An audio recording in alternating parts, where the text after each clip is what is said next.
কেকটা কিভাবে নষ্ট হয়ে গেছে তোমরা দেখতে পাচ্ছ? মানে বলতে গেলে কোনো দিক থেকেই বোঝা যাচ্ছে না যে এটা একটা কেক বা কোনো একটা ডেকোরেশন করা হয়েছে এর ওপরে। মানে এমনভাবে কেকটা নষ্ট হয়েছে। আসলে যে কেকটা নিয়েছে আমার থেকে, সে যখনকার কেকটা নিজেই নিয়ে গেছিলো, আমি ডেলিভারি করিনি, হয়তো রাস্তায় যাওয়ার পথে তার কাছ থেকে কেকটা উল্টে গেছিলো, তাই কেকটা এরকম হয়ে গেছে। শুধুমাত্র আমার একটা ব্যাপারে খারাপ লাগছিল যে সেলিব্রেট করার জন্য যে কেকটা নেওয়া হলো সেটা এইভাবে নষ্ট হয়ে গেল। তো সে আমাকে বলল, দিদিটা বলল যে সেটা কোনো ব্যাপার না, আমরা ফ্যামিলি কয়েকজন মিলে এটা সেলিব্রেট করছি। তো ফ্যামিলি 4-5 জন মিলে তারা এটা সেলিব্রেট করেছিল। একটা ছোট্ট বাচ্চার ছেলে বার্থডে ছিল, সে অতটা বোঝে না। তো বলেছে কোনো ব্যাপার না, আমরা তো কেকটাকে কেটেই খেয়ে নেব।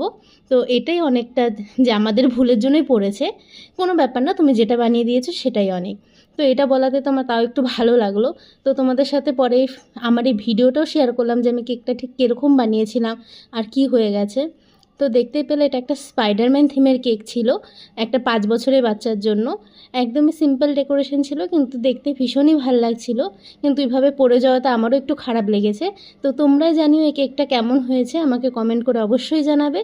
তো আজ এটুকুই, দেখা হবে অন্য কোনো ভিডিওতে। আর যারা আমার চ্যানেলটিকে সাবস্ক্রাইব করেনি অবশ্যই সাবস্ক্রাইব করে দেবে। তাহলে আজকের জন্য টাটা।